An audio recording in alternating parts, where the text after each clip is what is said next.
It is 07:15 hours. The English Channel is a gray, heaving wall of water. Inside the landing craft assault, the LCAs, 30 men sit shoulder to shoulder, knees knocking together, soaked to the bone by freezing spray. The air smells of diesel fumes, damp wool, and vomit. The floor is slick. There is no conversation. The roar of the engines makes speech impossible. Every man is alone with his thoughts, gripping his Lee-Enfield rifle or Sten gun until his knuckles turn white.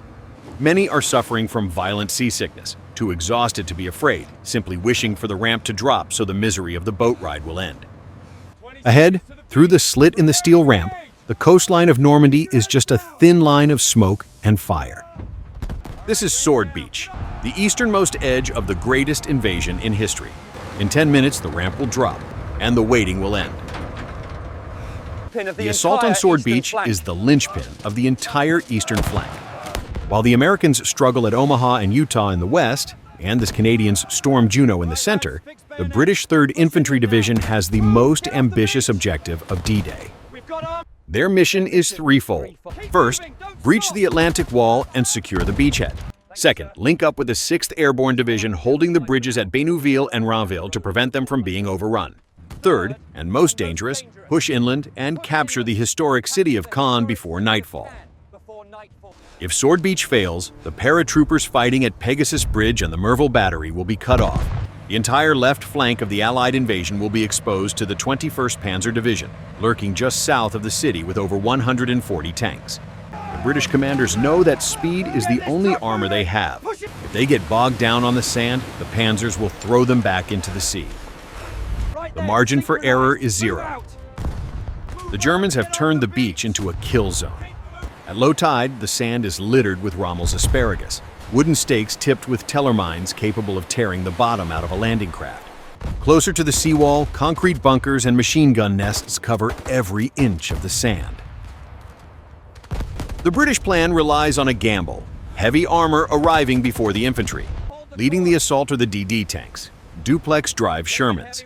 These are secret weapons, 30-ton tanks wrapped in canvas screens floating in the water, propelled by propellers. But the sea is rougher than expected. Waves are cresting at 5 feet. The tank commanders fight to keep their canvas screens above water. Some swamp instantly, some sink, taking their crews down into the dark water. The ones that survive churn slowly toward the beach, looking like floating coffins, barely visible above the waves. Behind them comes the infantry, the South Lancashire Regiment, the East Yorkshires, and Lord Lovett's 1st Special Service Brigade, the Commandos. Among these elite troops is a unique unit, the 1st Battalion of Marine Fusiliers Commandos. 177 Frenchmen led by Commander Philippe Kiefer.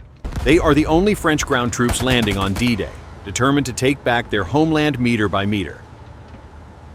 07:25 hours, H hour. The first LC as grind into the sand. The ramps splash down. Out! Get out! Men surge forward into waist-deep water. The cold shocks their systems. Immediately, the air snaps with the sound of incoming fire. The sound is not a dull roar. It is the sharp, terrifying crack of high-velocity bullets passing inches from heavy, wet fabric. A mortar shell lands in the surf. A geyser of water and sand sprays the platoon. A man stumbles, dragged down by his heavy pack. A comrade grabs his webbing, hauls him up, and pushes him toward the dry sand.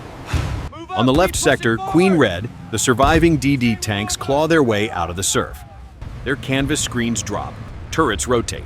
The 75mm guns roar, blasting the concrete embrasures of the German strongpoints. It gives the infantry a sliver of cover. But the sand is littered with mines that no infantryman can cross. This is where the specialized armor, known as Hobart's Funnies, proves its worth. A bizarre-looking Sherman crab tank rumbles forward. It does not fire a gun. Instead, a heavy rotating drum on its front spins wildly, flailing heavy steel chains into the sand. Thump. Thump. Boom. The chains detonate the buried mines harmlessly, beating a safe lane through the death zone. Without these strange machines, the infantry would be stalled in the kill zone, just like the Americans at Omaha. Move up, off the beach. The sand is clogging weapons. A Bren gunner clears a jam, racking the bolt violently. He lays down suppressing fire at a villa overlooking the dunes. The windows of the holiday homes have been bricked up, turned into sniper nests. Then a sound cuts through the chaos. Not gunfire, not explosions. Bagpipes. Private Bill Millen, strictly against Army regulations, walks the water's edge playing Highland Laddie. He is unarmed, wearing a kilt, marching calmly while chaos erupts around him. The Germans stop firing for a split second, confused by the sight. The British commandos, seeing their piper, surge forward with renewed aggression. On the right flank, Commander Kiefer's French commandos sprint toward the ruins of the casino at Ouistreham. The massive concrete structure dominates the sector. A Centaur tank moves up to support them, trading rounds with a German 50mm anti-tank gun concealed in the basement. The tank fires, the concrete shatters, the French infantry toss grenades through the firing slits. Dull thumps echo from inside. The gun falls silent. But the beach is becoming a traffic jam. More waves are landing. Tanks, trucks, and jeeps are bottlenecking at the few cleared exits. The tide is rising fast, narrowing the strip of safety. In the center of this chaos stands the beachmaster, Captain Colin Maud. He stands tall, holding a German shepherd dog on a leash in one hand and a shillelagh, a wooden fighting stick, in the other. He ignores the mortar fire, shouting through a megaphone to clear the exits. "Get that lorry off my bloody beach or I'll push it into the sea myself." His presence imposes order on the panic. The crust of the Atlantic wall is cracking, but the sky still holds danger. Suddenly, a scream of engines tears through the air. Heads duck. Two aircraft streak over the beach at treetop height, strafing the sand with cannon fire. It is Oberstleutnant Josef Prieler and his wingman in their Focke-Wulf 190s. In a sky dominated by thousands of Allied fighters, these are the only two German planes to attack the landing beaches that morning. They make one pass, banking hard through the flak, and vanish inland. It is a moment of surreal shock, a reminder that the Luftwaffe, though broken, is not dead. Inland, past the dunes, a complex of bunkers known as Hillman is still hammering the exit roads. The commandos of No. 4 Commando locate the position. They fix bayonets. This will be old-school warfare. They charge across a marshy field. The German mortar crews try to lower their tubes to fire flat trajectory, but they are too slow. The commandos are on top of them. The fighting is hand-to-hand, knives, rifle butts, adrenaline. A commando sergeant kicks over a mortar tube. Another silences a radio operator trying to call for reinforcements. Within minutes, the battery is overrun. With the indirect fire silenced, the traffic jam on the beach begins to clear. The armor of the 27th Brigade revs its engines and pushes through the gaps in the seawall. They reach the paved road. The exit is open. Sword Beach is breached. By mid-morning, the sounds of battle drift inland. The beach itself is a scene of organized industrial chaos. Medics are treating the wounded in the lee of captured bunkers. Prisoners are rounded up, some defiant, most just young and terrified, hands clasped behind their heads. The 1st Special Service Brigade forms up. Lord Lovett checks his watch. He is behind schedule. "March on," he orders. To the sound of Millen's bagpipes, the commandos leave the beach and begin the forced march toward the Orne Canal.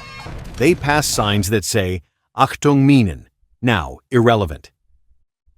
The landing at Sword was a tactical success, but a strategic gamble that yielded mixed results.